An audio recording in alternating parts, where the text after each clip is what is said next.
आजच्या व्हिडिओमध्ये आपण 3 मजेदार पदार्थ बघणार आहोत आणि ह्या 3 पदार्थां मिळूनच तुमची संपूर्ण थाळी होणार आहे बरं का मित्रांनो। आणि ही थाळी तुमच्या मेनू कार्डवरती कायमस्वरूपी प्रिंट होईल याची गॅरंटी मी देतो तुम्हाला। हे वांगेच आहेत बरं का, 1-1.5 फूट लांबीचे जवळपास। हे खानदेशामधून सगळे जगभरामध्ये एक्सपोर्ट होतात। आपण इथं खास भरतासाठी वापरली जाणारी खानदेशातले 2 हिरवे वांगे घेतलेले आहेत बरं का मित्रांनो। तुम्ही त्याच्या आकारावरती जाऊ नका, त्याचं वजन फक्त आणि फक्त अर्धा किलो एवढं आहे। आता आपण 3 रेसिपीज आजच्या व्हिडिओमध्ये करणार आहोत, त्यामुळे प्रत्येकाची थोडी थोडी प्रिपरेशन आपण सोबतच करत जाणार आहोत। इकडे वांगे भाजायला घातलेत, एका बाजूला आपण 3 टमाटे पाण्यामध्ये गरम करायला घातलेले आहेत आणि इकडे एका बाजूला आपण गरम तव्यावरती शेंगदाणे भाजायला घातलेले आहेत, तुम्ही बघू शकता। मित्रांनो, वांगे भाजायला घेण्यापूर्वी आपण वांग्याच्या देठाजवळचं तो कॅप टोपी ती काढून घेतलेली आहे। वांग्याला आपण व्यवस्थित तेल लावून घेतलेलं आहे आणि त्याला सुरीच्या मदतीने टोचे पाडून मग आपण ह्या बर्नरवरती जाळी ठेवून त्याला भाजायला ठेवलेलं आहे। मार्केटमध्ये तुम्ही ज्यावेळेस भरताचं वांग विकत घेण्यासाठी जाणार त्यावेळेस एक साधी गोष्ट लक्षात ठेवायची, जे वांग आकारापेक्षा थोडं हलकं वाटत असेल असं वांग आपण भरतासाठी निवडायचं आहे। तुम्ही बघू शकता आपले बोलता बोलता वांगे भाजले सुद्धा गेलेले आहेत। वांग्याला आपण तेल वरतून लावून घेतो, त्यामुळे त्याची स्किन पटकन भाजली जाते। आता ही भाजलेली जळलेली स्किन आपण काढून टाकणार आहोत। 4-5 मिनिटांमध्ये मस्तपैकी हाय फ्लेमवरती आपले परफेक्ट वांगे भाजले गेले आहेत। सोबतच आपण 3 टमाटे 2 मिनिटं गरम पाण्यामध्ये उकळण्यासाठी घातलेले होते, त्याची स्किन आगसली गेलेली आहे असं दिसताच आपण गॅस बंद केलेला आहे। बाजूला तव्यावरती आपण काही मिरच्या भाजायसाठी घातल्या आहेत, त्यामध्ये काही जाड मिरच्या काही बारीक मिरच्या घेतल्या आहेत। आपण हे भाजून घेतलेल्या वांग्यांची ही जळलेली स्किन काढून घेऊया। शक्य असेल तर हाताने काढा, नाहीतर चमचा किंवा सुरीच्या मदतीने तुम्ही ही सगळी स्किन काढून घ्यायची आहे। आपली वांग्यांची स्किन काढून होईस्तोवर तुम्ही चॅनलवर नवीन असाल तर चॅनलला सबस्क्राईब करा। माझ्या रेसिपीज तुम्हाला आवडत असतील तर लाईक आणि शेअर पण जरूर करा। तुम्ही बघू शकता वांग्यामधून तेल गळताना तुम्हाला दिसत असेल। प्रयत्ने रगडता कण वाळूचे तेलही गळे, ही म्हण आपल्याला माहिती आहे, पण इथं वांग्यांमधून सुद्धा तेल गळताना तुम्ही बघितलं असेल। आणि मग तुम्हाला काय वाटतं, जुन्या काळामध्ये कदाचित एखाद्या वेळेस असं झालं असेल का की हे तेल परातीत किंवा ह्या प्लेटमध्ये न काढता एखाद्याने दुसरीकडेच काढलं असेल, त्यावरून अशी म्हण पडली असेल की वांग्याचं तेल वड्यावर काढणे, जाऊ द्या ते काही असो। आपण आता अशा पद्धतीने ह्या ठिकाणी वांग आतमधून चेक करायचं आहे, कारण आपण वांग अख्खं भाजायला घेतलेलं असतं। बऱ्याचदा ते वांग चांगलं आहे की देवाला पावलं ते ह्या स्टेजला कळतं। इथं आपण दुसरं वांग सुद्धा त्याच पद्धतीने चेक करून घेतलेलं आहे आणि आपल्या खानदेशमधल्या विश्वविख्यात पद्धतीने म्हणजे तांब्याच्या साह्याने आपण त्याला मस्तपैकी ठेचून घेतलं आहे। आता एका जाडबोडाच्या पॅनमध्ये थोडंसं तेल घालायचं आहे, 2 पळ्या तेल घेतलेले आपण, त्यामध्ये खोबऱ्याचे काप घातलेले आहेत आणि त्यामध्ये थोडेसे शेंगदाणे घालून आपण हे सगळं परतून घेतलं आहे। त्यामध्ये एक मध्यम आकाराचा बारीक चिरलेला कांदा घालायचा आहे, तो सुद्धा छान तेलामध्ये मस्तपैकी खरपूस परतून घ्यायचा आहे। आणि यामध्ये आता आपण बारीक चिरलेली कांद्याची पात घालायची आहे। बघू शकतात हिरवीगार कांद्याची पात खूप टेम्पटिंग दिसत आहे पॅनमध्ये घातल्यावर। आपण याला सगळं मस्तपैकी छान परतून घ्यायचं आहे, सगळं एकजीव मौसूद होईपर्यंत आपण हे सगळं तेलामध्ये परतून घेणार आहोत। त्यानंतर आपण यामध्ये मगाशी आपण हिरव्या मिरच्या तव्यावरती भाजून घेतल्या होत्या, त्यामध्ये लसूण घालून आपण त्याचा ठेचा तयार करून तो इथं घातलेला आहे। त्यानंतर चवीनुसार यामध्ये मीठ घालायचं आहे, हे सगळं छान मिक्स करून घ्यायचं आहे। ठेच्याचं प्रमाण तुम्ही तुमच्या आवडीनुसार कमी जास्त करू शकतात। तुम्हाला तिखट आवडत असेल तर जास्त मिरच्या घाला, नाही तर मग तुम्ही तुमच्या आवडीनुसार कमी जास्त करू शकता। मिरचीचा ठेचा घातल्यानंतर हलकंसं परतून झाल्यानंतर यामध्ये आपण भाजून घेतलेलं आणि ठेचून घेतलेलं वांग घालायचं आहे आणि मग हे सगळं एकजीव मन लावून परतून घ्यायचं आहे। व्हिडिओच्या उर्वरित भागामध्ये अतिशय हेल्दी अशा 2 रेसिपीज तुमची वाट बघताय, व्हिडिओ तुम्ही शेवटपर्यंत बघा। आता आपण इथं ह्या भरतामध्ये बारीक चिरलेलं हिरवागार भरपूर सारा कोथिंबीर घालायचा आहे आणि तो सुद्धा छान मिक्स करायचा आहे। हाय फ्लेमवरती 1 मिनिट हे सगळं कालवून घ्यायचं आहे आणि गॅस बंद करायचा आहे। जगविख्यात वांग्याचं भरीत तयार आहे। याच्यासोबत तुम्हाला लाईफ टाईम खाता येईल अशी एक रेसिपी तुम्हाला आता आम्ही दाखवणार आहोत। त्यासाठी इथं आपण 3 लाल टमाटे ब्लांच करून घेतलेले आहेत, म्हणजे 2 मिनिटं उकळत्या पाण्यामध्ये ठेवून त्याला काढून घेतलेलं आहे। त्याची स्किन अशा पद्धतीने निघायला लागते आणि मग आपण 3 टमाट्यांची स्किन अशा पद्धतीने काढून घेतलेली आहे आणि सुरीच्या साहाय्याने हे 3 टमाटे आपण चिरून घेत आहोत।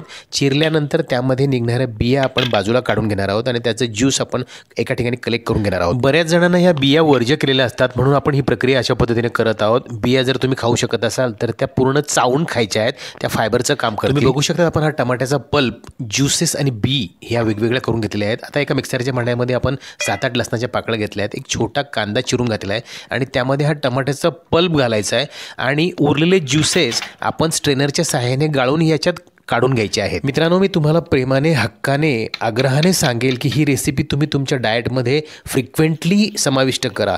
याच्याने रक्तवाढीसाठी तुम्हाला खूप मोठी मदत होईल आणि हे सायंटिफिकली प्रूव्हन आहे, ते सुद्धा खूप स्वस्त, सोपं आणि झटपट आहे बरं का मित्रांनो। आता आपण यामध्ये पाव चमचा सेंधा मीठ घालायचं आहे, सेंधा मीठ नसेल तर तुम्ही साधं मीठ घालू शकतात। पाव चमचा काळं मीठ घालायचं आहे, 8-10 काळ्या मिऱ्या घालायचे, पाव चमचा हळद आणि अर्धा चमचा लाल तिखट घालून हे सगळं मस्त छान ब्लेंड करून घ्यायचं आहे। लगेच गॅसवरती एका पातेल्यामध्ये अगदी थोडंसं तेल घालून त्यामध्ये पाव चमचा जिरं घालायचं आहे. जिरं तडतडलं की त्यामध्ये आपण मिक्सरला फिरून घेतलेली ही टोमॅटो प्युरी घालायची आहे आणि तिला मस्तपैकी 1 मिनिटभर हे तेल आणि जिऱ्यासोबत परतून घ्यायची आहे. हे सगळं आपण लो टू मिडियम फ्लेमवरती करायचं आहे. यानंतर आपण यामध्ये तांब्याभर पाणी घालायचं आहे आणि याला मस्त उकळायला ठेवायचं. त्यामध्ये साधारणपणे 3 इंच जाडीचा गुळाचा खडा घालायचा आहे आणि त्याला मस्तपैकी एक कडक उकळी आणायची. अशा पद्धतीचं अगदी हेल्दी टोमॅटो सूप आपलं तयार आहे बरं का. तुम्ही टोमॅटो सूप बघितलेले असतील. यामध्ये याचा रिचनेस वाढवण्यासाठी क्रीम घातली जाते किंवा याचा थिकनेस वाढवण्यासाठी मैद्याची किंवा कुठल्या एखाद्या पिठाची स्लरी घातली जाते. असं काहीही न करता तुम्ही ह्या पद्धतीचं सूप ट्राय करून बघा. आपण तिसरा आयटम बनवून घेत आहोत. तुम्ही त्याचं कॉम्बिनेशन बघा, तुम्हाला खूप आवडेल. आपण इथं 2 वाट्या म्हणजे 200 ग्रॅम कळण्याचं पीठ घेतलेलं आहे आणि त्यामध्ये 50 ग्रॅम गव्हाचं पीठ आपण घालून हे सगळं छान मस्तपैकी मळून घेतलेलं आहे. आता हे पीठ मळताना मित्रांनो कळण्याच्या पिठामध्ये ऑलरेडी मीठ आपण दळणातच घातलेलं असतं. त्यामुळे इथे फक्त आपण गव्हाच्या पिठाच्या अंदाजानुसार मीठ घातलेलं आहे आणि याचं सगळं थोडं थोडं पाणी घालून छान पीठ तिंबून घेतलेलं आहे, मळून घेतलेलं आहे. त्याचे छोटे छोटे सगळे सारख्या आकाराचे गोळे तयार करून घेतलेले आहेत आणि एक पहिला गोळा आता आपण कळण्याचं पीठ लावून पोळपाटावरती लाटून घेत आहोत. मित्रांनो कळण्याचं पीठ तयार कसं करायचं याचं वजनी प्रमाणासह परफेक्ट व्हिडिओ तुम्हाला हवा असेल तर वर दिलेल्या आय बटनला तुम्ही क्लिक करून बघू शकता. आता आपण हा पहिला गोळा लाटून घेतलेला आहे. त्यावरती आपण थोडंसं तेल घालून अशा पद्धतीने सर्व दूर ते लावून घ्यायचं आहे आणि त्याला पुन्हा रोल बॅक करायचं आहे. रोल झालेला हा गोळा त्याचा आपण पुन्हा उंडा बनवायचा आहे आणि त्याला पुन्हा आपण लाटून घेणार आहोत. मित्रांनो बऱ्याच वेळापासून आपण रेसिपी बघण्यामध्ये दंग आहात. तुम्ही चॅनलवर आताही नवीन असाल तर चॅनलला सबस्क्राईब करा. माझ्या रेसिपीज तुम्हाला आवडत असतील तर लाईक आणि शेअर पण जरूर करा. अशा पद्धतीने एकदा लाटून घेतलेला उंडा आपण पुन्हा रोल करून पुन्हा एकदा लाटून घेत आहोत. अशा कृतीमुळे याच्यामध्ये मस्तपैकी लेअर तयार होतात आणि हा एकदम लच्छेदार असा पराठा तयार होतो. हा पराठा लाटताना याच्या कडा जर थोड्याशा तडकल्या हरकत नाही. आपण बोटाच्या साहाय्याने अशा पद्धतीने तडे क्लिअर करून घ्यायचे आहेत कारण यामध्ये आपण भाकरीच्या पिठाचं प्रपोर्शन गव्हाच्या पिठापेक्षा जास्त वापरलेलं आहे. त्यामुळे हे असं होईल. आपण हा पराठा जास्त हेल्दी फायबरस ठेवण्यासाठी हे अशा पद्धतीचं कॉम्बिनेशन वापरत आहोत. आता आपण हा लाटून घेतलेला पराठा गरम तव्यावरती शेकायला घालायचा आहे. तुम्ही बघा आपण हा पराठा शेकताना अगदी हळूवार ही संपूर्ण कृती बघूया. हा कळण्याचा पराठा लाटण्यासाठी आपण भाकरीच्या पिठासारखंच घट्टसर पीठ मळून घेतलेलं आहे. तुम्ही बघू शकतात आपला पराठा एका बाजूने शेकायला सुरुवात झालेली आहे. सराट्याच्या साहाय्याने आपण त्याला अशा पद्धतीने उलटा करून घेणार आहोत. पराठा आपण गरम तव्यावरती शेकायला घातल्यापासून साधारणपणे 30 सेकंदानंतर लगेच आपण त्याला पलटी करायचं आहे. तुम्ही बघू शकतात हलकासा खालच्या बाजूने शेकला गेलेला पराठा आपण आता बघत आहोत. हलकासा शेकून वरती आलेल्या भागावरती आता आपण थोडंसं तेल घालायचं आहे. दुसऱ्या बाजूने सुद्धा आपण त्याला हलक्या हाताने छान भाजून घ्यायचं आहे आणि तेल घातलेली बाजू आपण तव्यावरती उलटी मारायची आहे. मग एखाद्या स्वच्छ कपड्याच्या मदतीने अशा पद्धतीने व्हिडिओमध्ये दिसत असेल त्या पद्धतीने त्याला वरतून प्रेस करत करत मस्तपैकी खरपूस भाजून घ्यायचं आहे. कारण खाली तेलामध्ये तो असल्यावर गरम तवा आणि तेल याच्या कॉम्बिनेशनमध्ये तो छान खरपूस भाजला जाईल. त्यानंतर वरतूनसुद्धा आपण थोडंसं तेल त्याला अप्लाय करायचं आहे. तुम्ही बघू शकतात खालची बाजू तेलामुळे एकदम खरपूस अशी गोल्डन ब्राऊन रंगावरती ती भाजली गेलेली आहे. आणि मग पुन्हा दुसरा भाग आपण खालच्या बाजूने सराट्याच्या मदतीने अशा पद्धतीने आपण त्याला भाजून घ्यायचा आहे. आपला हा एक मस्त कळण्याचा पराठा तयार झालेला आहे बरं का मित्रांनो. आणि आता आपण शेवटी ताट सर्व करणार आहोत. त्यामध्ये आपलं सूप भरीत आणि पराठा हा कसा झालेला आहे याचे लेयर्स खरोखर आहेत का, सूप कसं झालेलं आहे ते सुद्धा आपण बघणार आहोत. अशाच पद्धतीने आपण दुसरा पराठा सुद्धा लाटून घेत आहोत. तुम्ही बघू शकता हिवाळ्यामध्ये बऱ्याचदा शेतावरती भरीत पराठ्या चालतात बरं का मित्रांनो. त्यामध्ये भरीत पुरी आणि कढी असा हा बेत असतो. पण आपण ह्या ह्या थाळीसाठी आपण एक वेगळं कॉम्बिनेशन कढीच्या ऐवजी ठेवलेलं आहे. ते म्हणजे टोमॅटो सूप आणि ते सुद्धा आपण आपल्या स्टाईलने अगदी हेल्दी सूप बनवलेलं आहे. पुरीऐवजी आपण हा हेल्दी पराठा इथं आपण समाविष्ट केलेला आहे. तुम्ही बघू शकता आपल्या प्लेटमध्ये आपल्या थाळीमध्ये भरीत पराठा आणि हे बाउलमध्ये आपण सूप सर्व करून घेतो गरमागरम. आणि यासोबत थोडंफार सॅलड तुमच्या आवडीचं जे असेल ते तुम्ही याच्यामध्ये घेऊ शकता. तर आता आपण बघणार आहोत आपला पराठा कसा झाला आहे.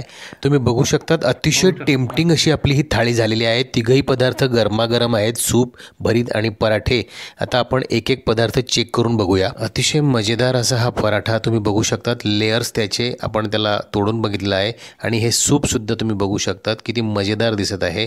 यामध्ये कसलीही इतर कुठल्याही गोष्टीची गरज नाही. तुम्ही असं हेल्दी सूप, हा पराठा आणि हे एकदम लोण्यासारखं मऊ असं भरीत तुम्ही नक्की नक्की ट्राय करून बघा. भेटूया पुढील भागात अशाच मजेदार इनोव्हेटिव्ह रेसिपींसह. तोपर्यंत बघत राहा Mayudika recipes. Thank you for watching. Good bye. Take care.